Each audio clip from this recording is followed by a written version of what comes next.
Hola, ¿cómo están? Yo soy Jimena Jurado y antes de comenzar a hablar ya en materia del tema que hoy me toca, pues quiero agradecer el espacio, la invitación de Efraín Blanco y sobre todo me entusiasma por dos cosas esta invitación o este video. Una de ellas es pues porque evidentemente también soy exalumna de la Escuela de Escritores Ricardo Garibay de su diplomado de creación literaria.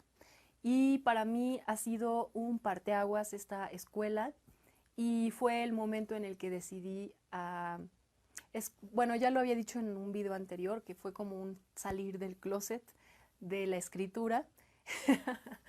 Y bueno, la otra por la cual me entusiasma es porque justo he estado siguiendo algunos de los videos que subieron y muchos de ellos tienen en común el tema de la literatura fantástica. Entonces, videos como los de Andrea Siria o como el de Miguel Lupián, creo que van a ser un muy buen preámbulo para el tema que hoy me toca, que es la poesía de ciencia ficción y la poesía fantástica. ¿Por qué digo que son un buen preámbulo? Porque ya, por ejemplo, Andrea habló magníficamente de las definiciones de lo fantástico y por ahí también abordó el tema de la ciencia ficción. Entonces, creo que de eso ya no me voy a preocupar en este video. Voy a partir como de ese otro nivel para invitarlos a que se acerquen a este mundo de la poesía, pero también de la poesía de ciencia ficción o fantástica. Pero una cosa que me emociona mucho es que también ustedes van a poder, a través de estos puntos que voy a compartir, pues también van a poder crearla, porque la idea es darles como estos hallazgos que he hecho a lo largo de mis procesos creativos y a lo largo de ciertas investigaciones. Así que, antes que nada, pues vayan por una pluma, ¿no? Un papel donde quieran anotar, porque creo que ya sea que les interese solo la poesía, que les interese crear poesía o que les interese la narrativa, creo que de cualquier forma esto va para todo ese público que también guste del tema, de esta línea de lo fantástico, de la ciencia ficción. Entonces como que creo que aunque parece un tema muy, muy específico, creo que puede ser mucho más abierto para otros públicos. Entonces, bueno, de todas formas, si no lo conocen, si no conocen nada de esto, pues este video está enfocado para que les dé una muestra de algunos poemas, pero a partir de esos puntos de cómo pueden tanto interpretar poesía fantástica o de ciencia ficción, como crearla.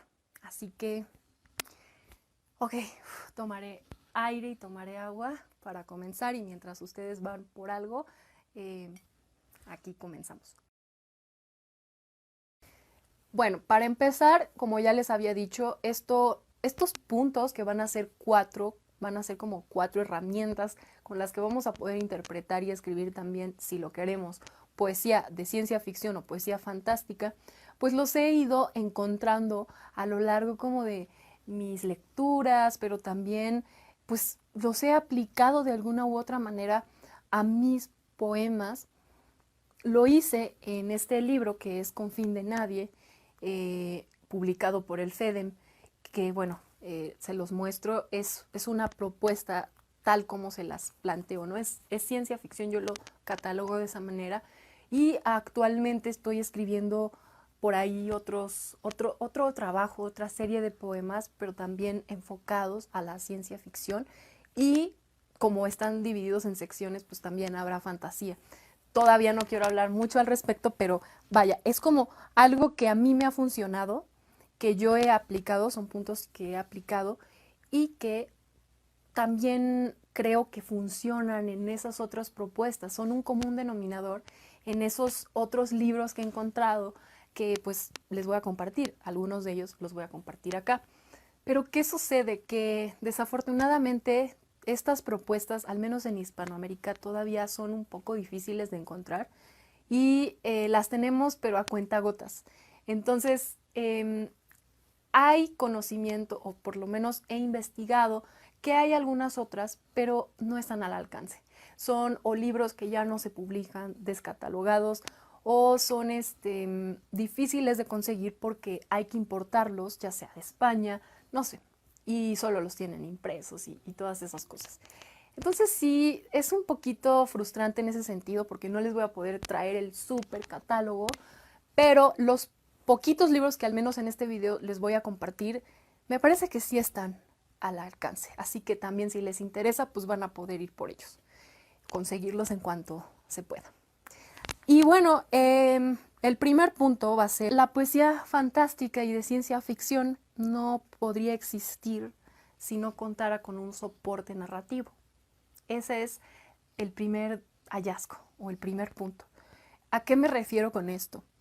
Para muchos la poesía no narra, la poesía versa, ¿no? O sea, es decir, no tendemos a contar una historia en la poesía, pues por lo común. Pero aquí es importante recalcar que existe un tipo de poesía que podemos hacer fácilmente de manera narrativa, con un hilo conductor narrativo, con un pilar, yo le llamo un pilar, porque es como ese soporte que a lo largo de todo el trabajo, si es un poemario, por ejemplo, en donde todos los poemas están unidos y tienen una consecución, pues entonces el hilo narrativo va a ser justo ese el que los une, ese que une su trama, porque esto podría ser un poco, ¿cómo se dice? Controversia. Se me fue la onda. Controversial, puede ser un poco controversial decir que para mí sí hay poesía que tenga personajes, que tenga una historia, que no solo tenga un hablante lírico o voz poética o yo poético como le llaman, sino que también aparte de ese hablante pues se puede desarrollar en un escenario tal como en la narrativa, como en un cuento o novela, ¿no? Entonces, aquí vamos entendiéndonos, vamos a hablar de los poemas narrativos. A esto me refiero con el primer punto. Tiene que ser un poema narrativo para que pueda funcionar el factor fantástico, por así decirlo, o el factor de ciencia ficción. Bueno, antes de hablar más de este punto, les quiero demostrar cómo está aplicado en un poemario que se llama Bitácora Extraterrestre y es de Pedro Martín Aguilar. Está publicado por Trajín, por la editorial independiente, me parece, Trajín. Entonces, en este libro es curioso porque ya se nos empieza a contar algo a partir del subtítulo. Y les voy a leer. Dice, o sea, es Bitácora Extraterrestre el título y el subtítulo es Caja Negra de una sonda espacial encontrada en Alpha Centauri. Y este poemario es muy interesante por varias cosas, pero una de ellas es que cuando lo abres, te encuentras, lo primero que te encuentras a simple vista es que el espacio de la página está impregnado de versos, pero unos versos, diría, caóticos, porque están esparcidos por toda la página, como si fuera una explosión. Lo pueden ver más o menos, ¿no? Y bueno, aparte de esos versos que están ahí por todos lados, vamos a encontrar un texto que está en cursivas. En ese texto es donde se nos cuenta la historia de la humanidad que ha vivido su autodestrucción. O bueno, antes de autodestruirse, se encarga de grabar una cinta que va a viajar por el espacio hasta que alguien la encuentre, o esa es como la pretensión. Entonces, cuando empezamos la primera página, vemos que hay un on y un off. Entonces, cuando dice on es que está encendida la cinta. Y lo curioso es que son dos voces poéticas, o sea, una es la voz de esta grabación que está en play a lo largo de las páginas y la otra voz poética es la de una conciencia que les adelanto yo interpreto como una máquina, una inteligencia artificial, un robot. Es una máquina que está adquiriendo lenguaje, es una inteligencia artificial que yo pienso, a partir de estas grabaciones va adquiriendo lenguaje. Y luego tenemos una línea de tiempo. Entonces, desde la primera página tenemos día 1 después del tiempo.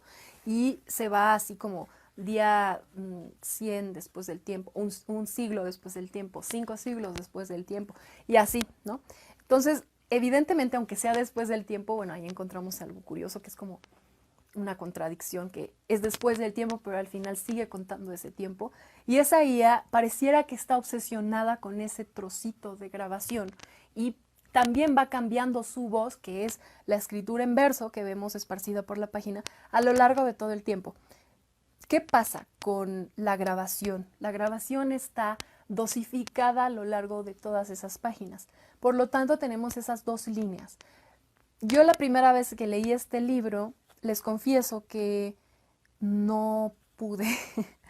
El lenguaje oscuro me parecía un obstáculo, porque esa voz poética, la de los versos ahí, es muy enigmática, tiene muchos cultismos, entonces sentía que tenía que estar ahí con mi diccionario. Van a decir que por qué tanto rollo, pero ahora mismo, se los prometo, ya voy, ya casi llegamos al punto importante. Lo dejé y después de unos meses, muchos meses, lo retomé, pero como ya había captado que esa grabación era la que te contaba la historia de la humanidad, primero quise definir de qué se trataba la historia, desde el principio hasta el final. Entonces lo que hice fue leer solamente los fragmentos en cursivas, o sea, la grabación. ¿Y qué pasa? Pues que ese es el soporte narrativo de la historia. Yo quise hacer como si leyera un Rayuela, o sea, saltarme un poco las reglas y hacer caso omiso, por lo menos por un momento, de esa voz poética, de la voz de la IA, que era mucho más, todo lo contrario a lo diáfano, era muy, muy oscuro. Y aunque daba sugerencias de qué era, o sea, porque tiene como problemas de identidad, entonces no sabe si es un humano, no sabe qué onda. No iba a deducirlo si no hubiera sido por esos bloques narrativos, porque de hecho cuando lo vemos, justo son esos, son bloques, ¿no? Entonces ustedes notan que viene la escritura en verso y luego los bloques. La escritura en verso y bloques. Eventualmente vamos a encontrar. Entonces, ese es el pilar de la historia. Si nosotros le quitáramos esos bloques y solo se quedara la voz de la IA, nos perderíamos por completo. Entonces, ¿qué pasa? ¿Qué es lo que hace Pedro Martín? Lo que hace es dosificar, lo que hace es combinar, equilibrar una cosa con otra, las dos voces. ¿Y cómo está haciendo poesía de ciencia ficción? Pues claro, la ciencia ficción está en todo el concepto, porque es tanto la grabación, tanto la IA que va evolucionando y toda esta historia o esta situación que la ha construido. Pero si le quitamos, una vez más lo digo, si le quitamos la parte de la grabación, que es la que nos va contando, pues sí, de pie a pa, en orden cronológico, cómo sucedieron las cosas, quizá no funcionaría, no se sostendría. Entonces, pues ese es el punto, que no solo está en este libro, sino en otros, y les iré diciendo, pero ¿qué pasa aquí? Ustedes bien podrían crear, o sea, podrían crear una propuesta de este corte, escribiendo, por ejemplo, primero la situación, o sea, planteándose qué quieren contar y luego definiendo la estructura y ya verán si quieren integrar poesía en prosa, poesía narrativa como tal, o no sé, poesía en verso, o de todo. No sé, la forma ya puede ser tan libre como ustedes lo deseen. Creo que también siempre hay cierta confusión, como que hay una línea muy sutil entre la narración poética, la poesía narrativa y la narrativa en verso. Entonces, creo que ahí no hay que complicarnos la vida, o sea, el chiste es que si utilicemos muchos recursos, pues poéticos, ¿no? Figuras retóricas y bla, bla, bla, pero pues siempre atenidos o en función de esta parte tan importante que nos traemos prestada de la narrativa. Y bueno, pues ese es el primer punto. El siguiente punto se trata de algo derivado del primero, es la creación de mundo. En el ámbito de los videojuegos a esto se le conoce como world building. Y bueno, se trata de, sí, darle una composición a ese mundo en donde se va a desarrollar nuestra historia. Y obviamente aquí ya estoy hablando de historia, pero por supuesto desde este tenor de la poesía, para que no haya confusión.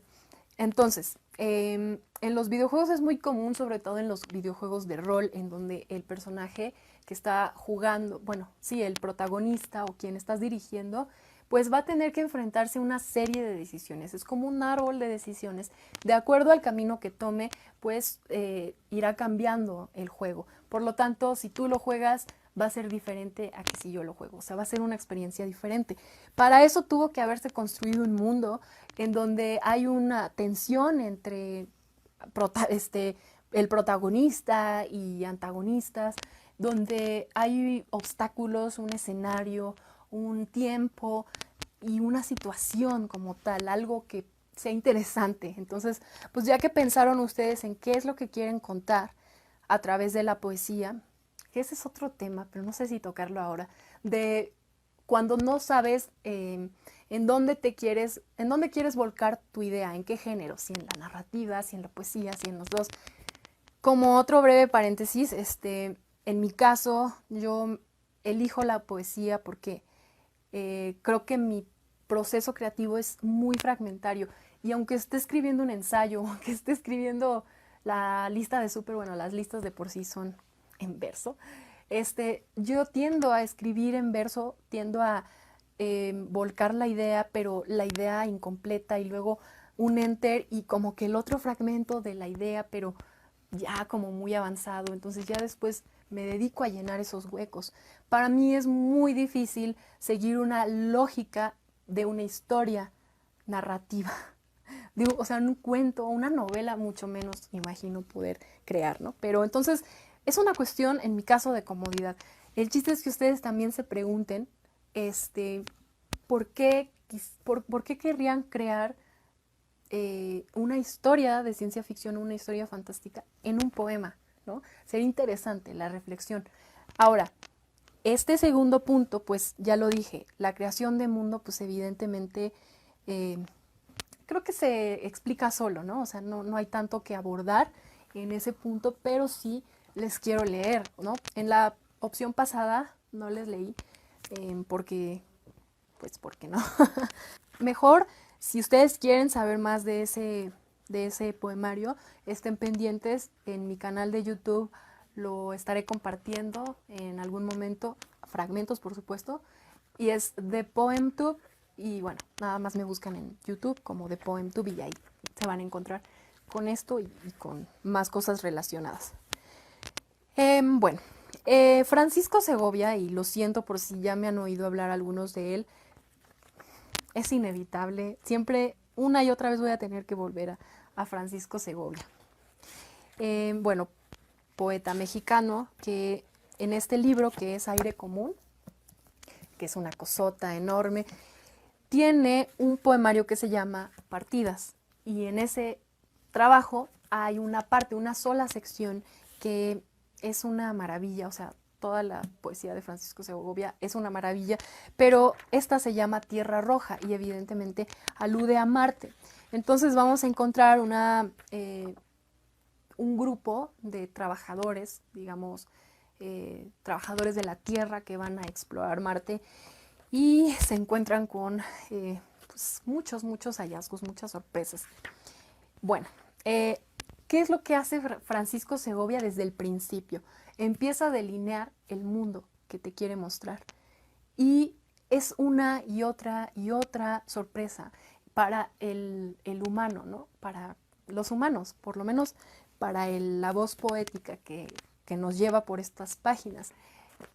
Se ha hablado mucho de la sorpresa, de la vacilación, del choque entre mundos, del choque entre realidades, de la ambigüedad, del extrañamiento. Creo que estos son términos que arrojan muchísima luz y que justo también de los cuales habló Andrea Siria. Esos efectos son a los que parece que se enfrenta esta voz poética. Les leo y ahora seguimos. Bueno, uno de ellos dice: no son nativas las piedras de esta tierra, no tienen raíz, y no han dejado en la piel del orbe la monda cicatriz que deja todo lo que brota de una entraña. están de puntas en el suelo, alzando sus bastillas con asco de pisar o de plantar siquiera ahí un esqueje, una espora, una pepita. Sin la lenta justicia de la ósmosis que cumplen los terrones, desmenuzándose en los surcos. No crean con el suelo ni siquiera el vínculo del musgo, solo el de la sombra. Migas sueltas de un mantel donde ya acabó la sobremesa. Hemos llegado demasiado tarde. Otro es muy, muy pequeñito. Avistamos desde la escotilla un bosque de poliedros orientados como al paso de un imán, columnas de basalto oscuro por un lado y traslúcido por otro. Recordamos entonces el ante, el terciopelo y la mano del viento rozando a contrahilo las puntas del trigal. Okay. ¿Qué es lo que está haciendo Francisco Segovia desde el principio? Nos está hablando de la naturaleza de ese sitio, de Marte, ¿no? De cómo es que esos navegantes se enfrentan con esos hallazgos que para ellos obviamente van a ser raros, sí, extraños, sorpresivos, porque tienen como referencia la Tierra. Ellos vienen de la Tierra, en donde las piedras son aquellas cosas que se anclan, pareciera que se anclan al piso, y en cambio acá levitan, básicamente. Entonces, te está dibujando cómo es su mundo, está haciendo como ese acuerdo implícito con el lector de que así te estoy presentando mi mundo, así que acéptalo. En este mundo las piedras no tienen raíz, están de puntas en el suelo y bueno, luego esta descripción de como un bosque de poliedros orientados, o sea, te está describiendo cómo es ese lugar. Más adelante pues va hablando más de la atmósfera, de que van a un lugar específico a quitarse el escafandra, es el único lugar donde pueden respirar un poco, etcétera. Entonces, bueno, es impresionante cómo Francisco Segovia en este trabajo va dibujando todo ese mundo, ¿no? Y te lo va haciendo tan visual, pero a la vez, y esto contrasta con el punto número 1, porque en este poemario no hay como tal o sea, hay un soporte narrativo, pero no está en prosa, está implícito en el verso libre. Entonces vamos a encontrar que él habla de todo ese mundo, pero siempre desde el lenguaje ultrapoético, y a ultrapoético me refiero que está cargado de sentido. Todo el tiempo vamos a encontrar poemas muy pequeños, pero como bombas, una explosión que da pues para muchísimas lecturas, ¿no? Y para mucho pues análisis, pero también disfrute sonoro. Entonces, ¿qué otra? A ver, aquí tengo. Muy bien, vamos al tercero.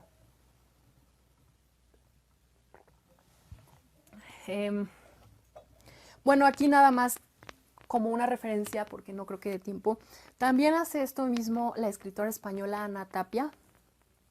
Y que por cierto, si se quieren llevar también una referencia, bueno, pues les comparto que hace muy poco, como una semana, o no es cierto, estoy exagerando, hace como un mes, una cosa así, ella por fin publicó su poemario de ciencia ficción en digital y lo mejor, gratis.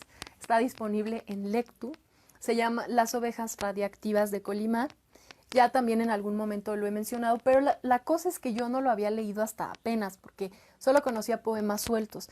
Sin embargo, en este poemario, ya ahora lo puedo ver, está dividido en 4 partes, se divide en... cada parte es un mundo que te está proponiendo la autora, y bueno, es como medio apocalíptico, propone cosas distintas en cada mundo, pero también es como, aunque es una propuesta de ciencia ficción, esta propuesta de Ana Tapia es yo diría, a lo Tolkien, en ese sentido como de la fantasía épica, en donde siempre hay como un sistema muy bien establecido, como de mundo, de personajes. Aquí no quiero confundir con que fantasía y lo fantástico, o sea, no va por ahí, solo estoy como haciendo ese guiño porque me parece que pues el mundo de Tolkien es tan vasto que hasta se presta para hacer 1000 mapas como lo hizo. Y bueno, entonces ahí anótense también ese de Ana Tapia, que pues va de la mano con este punto número 2, este punto en donde la construcción de mundo pues es también otro factor que ustedes pueden tomar en cuenta para hacer poesía de ciencia ficción o fantástica. Bueno, ahora siguiendo al tercero. Esto va a retomar un poco de todo, porque se trata de que además de esa narrativa de la cual ya les hablé, es importante que exista un hallazgo como fuente. Por así decirlo, es como ese factor poco común, ese factor de extrañeza, o en términos muy de Todorov, pues sí, aquel componente de extrañamiento o que nos va a producir vacilación. Para ejemplificarlo mejor, les voy a leer directamente un poema. Este sí sería como del todo fantástico, más que de ciencia ficción como se los mostré en los ejemplos anteriores. Y después ya voy desarrollando un poco, ¿no? ¿A qué me refiero? Bueno, este libro es La primera oscuridad de Oscar Hahn. Está publicado en Fondo de Cultura Económica, por si le quieren echar un ojo. La verdad es que fue un hallazgo muy interesante encontrarlo. Y sobre todo, creo que si lo ven, aprovechen, porque no es tan fácil encontrar a Oscar Hahn. Bueno, según lo que he podido notar. Él es poeta chileno, actual, y lleva mucho tiempo escribiendo este tipo de cosas. Es muy loco. Bueno, el primer poema justo se llama Cosas que se escuchan. Dice: qué extraño es sentir el sonido de la lluvia cuando no está lloviendo. Mirar por la ventana las calles secas y sentir el sonido incesante de la lluvia. Ahora escucho el crujido de una silla mecedora. Alguien teje, alguien se para, alguien entra con unas tazas de té. Alguien hace ruido con la vajilla. Qué extraño es sentir el quejido de una silla mecedora cuando nadie se está meciendo, el tintinear de la vajilla cuando nadie está poniendo la mesa, la algarabía de los invitados cuando las sillas están vacías, y el sonido de la lluvia, el persistente sonido de la lluvia cuando no está lloviendo. Y el segundo es Sala de Conciertos y dice: tocaban música sin voces ni instrumentos. Tocaban música. Música de violines sin violines, de oboes sin oboes, clavicordios sin teclas y sin cuerdas. Tocaban música. No tenían ni oídos para oír, ni dedos para tocar. No tenían ni oídos para oír, ni dedos para tocar, ni ojos para ver las partituras. Sin embargo, con extremado virtuosismo, tocaban música. ¿Quiénes tocaban? ¿Quiénes escuchaban? No lo sabemos. No nacen todavía. Bueno, decidí leer a Oscar Hahn justo estos dos poemas porque creo que se conectan perfectamente bien. Lo curioso es, bueno, no curioso, pero sí algo que con lo que se distingue de las primeras dos propuestas es que cada poema en este libro de La primera oscuridad es autoconclusivo. Entonces, si quieren escribir esto, pero no quieren chutarse todo un trabajo poético en donde todo se conecte, sino que quieren hacer simplemente un poema. Y ya, pues obviamente también se puede, también es posible crearlo como ustedes quieran, ¿no? En este caso, el factor de extrañeza está mucho más evidente de lo que, incluso de lo que me gustaría, pero pues ese es un punto personal, porque desde el principio el autor nos está remarcando lo extraño que es eso que está diciendo la voz poética, y es como de, oye, esto es extraño, yo me estoy extrañando, así que tú también te vas a extrañar. Es como, no sé.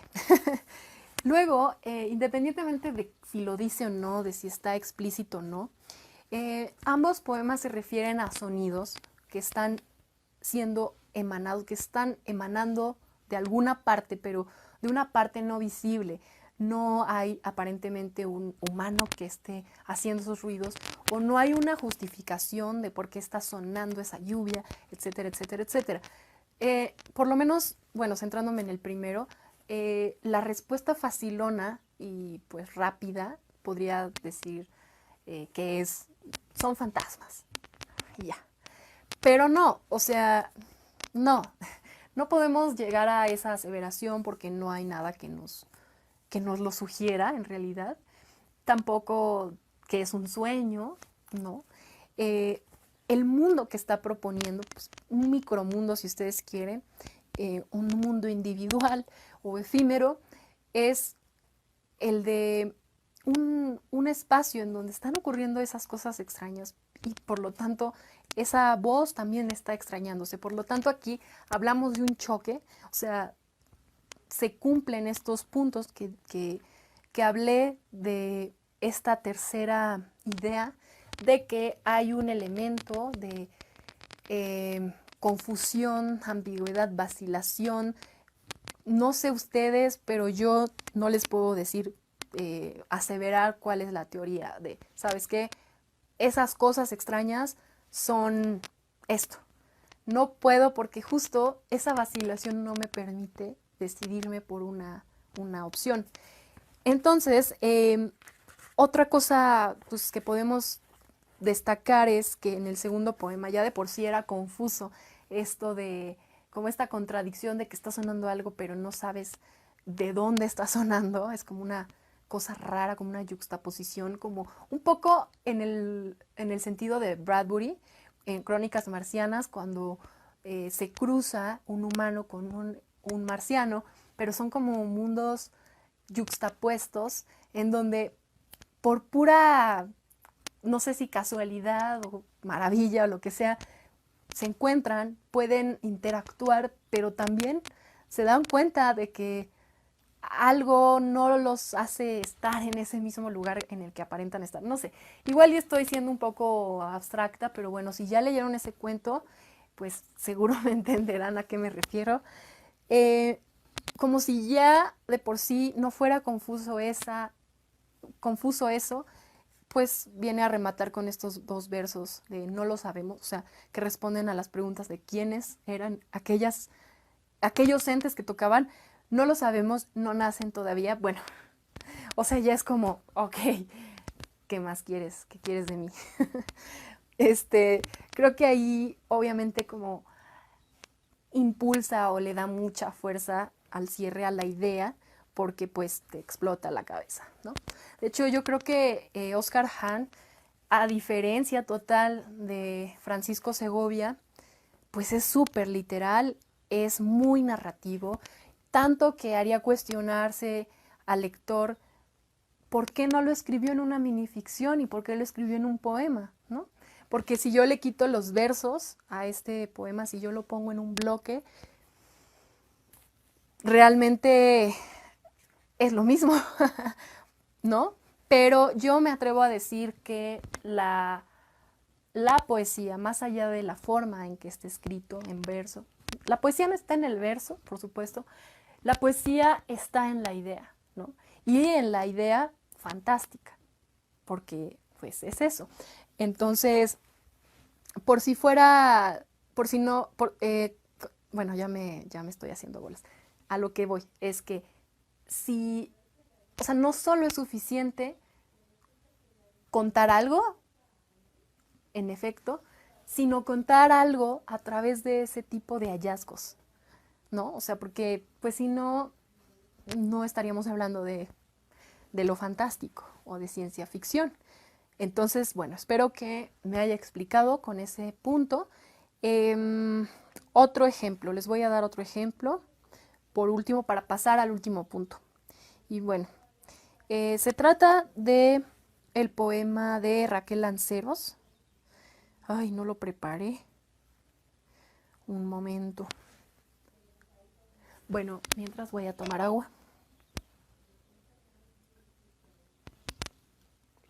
Y mientras les voy platicando, mientras encuentro el poema, que Raquel Lanceros es una autora española, también contemporánea, que tiene un libro, entre otros, que se llama Croniria.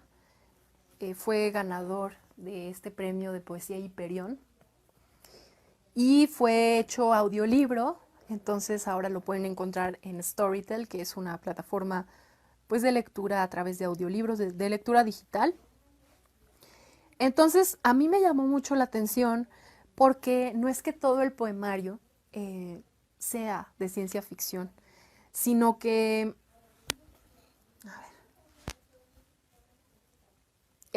no es que todo el poemario sea de ciencia ficción, sino que dentro de un poemario pues muy variado, porque la mayoría de ellos de hecho son poemas de amor, pero pues no un amor, obviamente no un amor cursi ni chocante como muchas veces nos encontramos.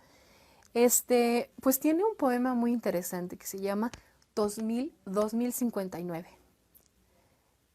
Ay, mi internet.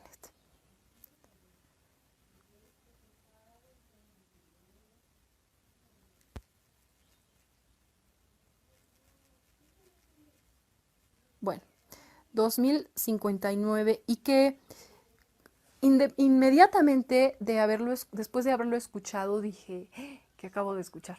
Tengo que volverlo a escuchar. Y tengo que volverlo a escuchar. Y empieza de hecho con un epígrafe de George Orwell. Y bueno, creo que desde ahí también ya es importante si van a crear una propuesta así.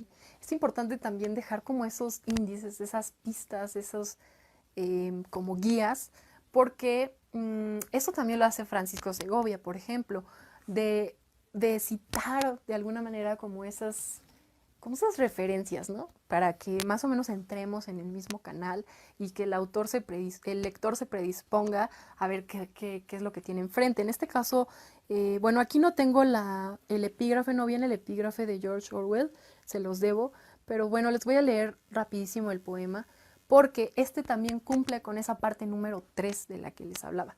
Y dice 2059. He imaginado siempre el día de mi muerte, incluso en la niñez, cuando no existe.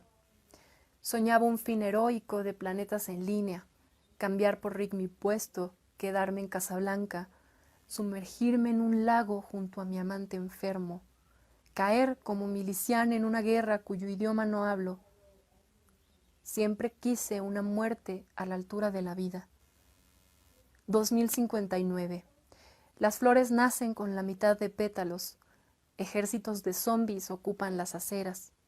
Los viejos somos muchos. Somos tantos que nuestro peso arquea la palabra futuro. Cuentan que olemos mal, que somos egoístas, que abrazamos con la presión exacta de un grillete. Estoy sola en el cuarto, tengo ojos sepultados y movimientos lentos, como una tarde fría de domingo. Dientes muy blancos adornan estos hombres. No sonríen ni amenazan, son estatuas. Aprisionan mis húmeros quebradizos de anciana. No va a doler, tranquila. Igual que un animal acorralado, muerdo el aire, me opongo, forcejeo, grito 1000 veces el nombre de mi madre. Mi resistencia choca contra un silencio higiénico. Hay excesiva luz y una jeringa llena. Tenéis suerte, mi extenuación aúlla. Si estuviera mi madre, jamás permitiría que me hicierais esto. Bueno, creo que el poema habla por sí mismo. Creo que esta idea que destaca Raquel Lanceros en el poema, pues no es solo el simple hecho de poner zombies ahí como un elemento ornamental, porque no funciona así tampoco. Bueno, ustedes mismos lo deben saber, ¿no? Que para crear, pues, fantasía, para crear, ya estoy cayendo en ese error de fantasía, lo fantástico, ¿verdad? Es como una cosa muy, muy mala que pasa. Bueno, ay, se me fue la onda. Perdonen, es la edad. Bueno, no es solo el hecho de insertar ese tipo de personajes, nada más, porque sí, no es solo decir, ahí te va un astronauta con pistolitas láser y ya es ciencia ficción, no. Bueno, yo creo que es muy obvio para que lo recalque, pero por si las dudas, ¿no? Porque sí, y les iba a traer un ejemplo de una propuesta que así es, pero pues estoy viendo que es mucho tiempo ya. No, para otra próxima vez. Entonces, no es tanto esa la idea que destaco por la que considero ciencia ficción este poema, sino porque está especulando un futuro, una realidad distópica. Está imaginándose, está cumpliendo con el primer punto, porque aunque es un poema autoconclusivo, pues está hablando de una situación, está proponiendo una situación, está contando algo, está presente el hallazgo, es decir, una idea muy interesante de cómo, cómo vivir, cómo estaríamos viviendo en ese tiempo, 2059, que por cierto no está tan lejos, rodeados de todas esas cosas. ¿Cómo sería incluso una flor, no?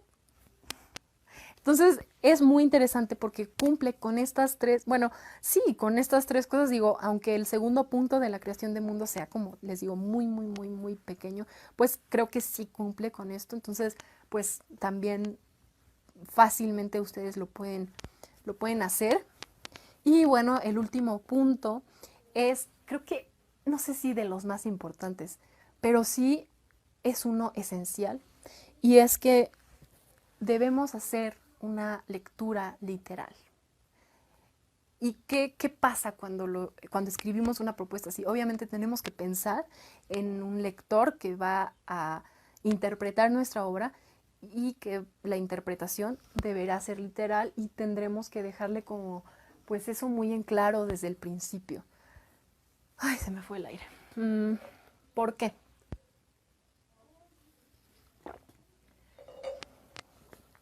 Porque estamos acostumbrados a ver que la poesía se lee, ay, tengo muy poco tiempo, a que la poesía se lee de manera muy metafórica, que siempre nos está diciendo otras cosas que no está diciendo, como que nos sugiere otras cosas, y sí, pero creo que, o sea, es una propiedad que creo que está presente en toda la literatura, o bueno, debería estarlo, más bien dicho.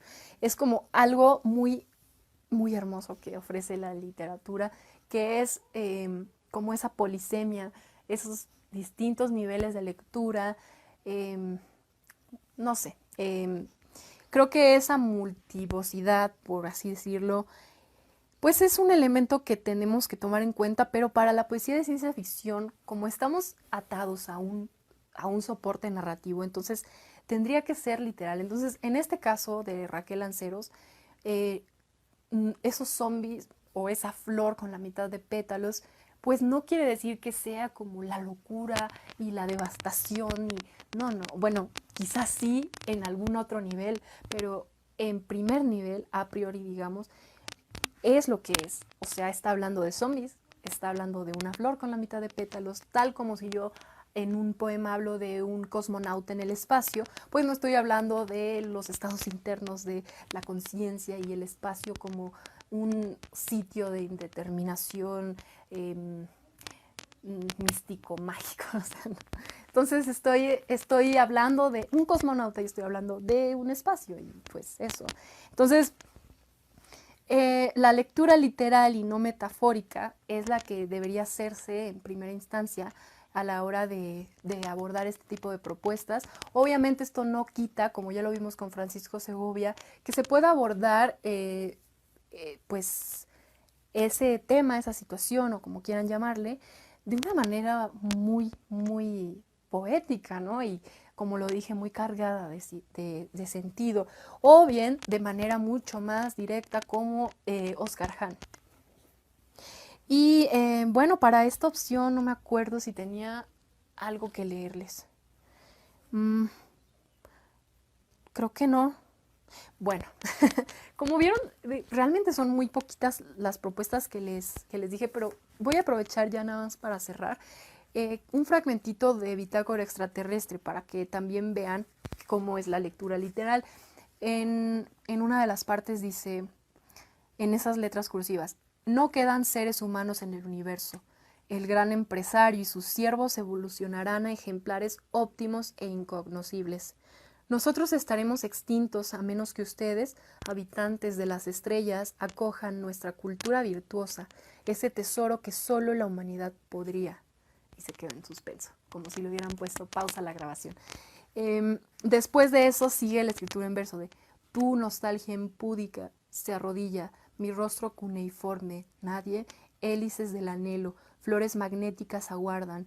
Ay, amor, calla, no creas, no engullas tu albanera de vinilo, ni siquiera un ancestro trasquilado, añagaza de úlcera meliflua. Bueno, ya vieron un poco cómo es este poemario. ¿Y cuál es el contraste? La escritura en verso es mucho más cifrada. Justo aquí lo que hay que hacer es como un ejercicio de cifrar, descifrar, cifrar, descifrar, ¿no?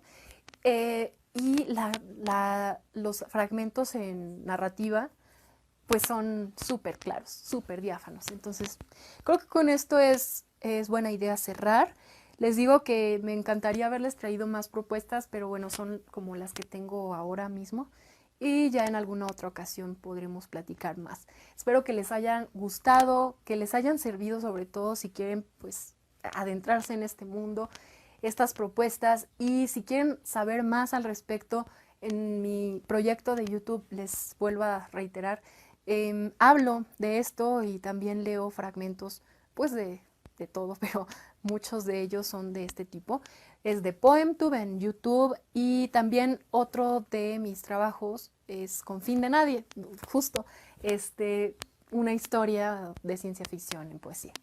Entonces, si quieren otras referencias, bueno, ya yo solo tengo 3 minutos en mi cámara, pero pues aprovecho, si se me corta pues ya me despedí y todo, pero si quieren más referencias pues les digo rápido como si fuera lotería. Está Belén Gache con... ay, se me fue su libro, pero... sí, Las galaxias ratonas, creo que se llama, si no es que ya le estoy cortando el título. Poesías de las galaxias ratonas es un poemario que justo juega con esta idea de cifrar y descifrar, y desde el concepto ya está la ciencia ficción. Así que se los dejo. Ray Bradbury también tiene, o sea, ahorita estaba hablando de poesía contemporánea en español, pero pues aquí está también la poesía completa de Bradbury, que en realidad pues tiene algunos poemas, no crean que toda su obra es ciencia ficción o es fantasía. Bueno, ya. Fantástica. Los voy a dejar en la descripción. Y pues una vez más, muchas gracias a Efraín Blanco. Se me acaba el tiempo, tengo 1 minuto, entonces ya me dio el estrés y ya no les recomendé nada más. Pero bueno, se los voy a dejar por ahí. Y pues muchas gracias y sigan disfrutando de estos grandes videos que está compartiendo la Escuela de Escritores Ricardo Garibay.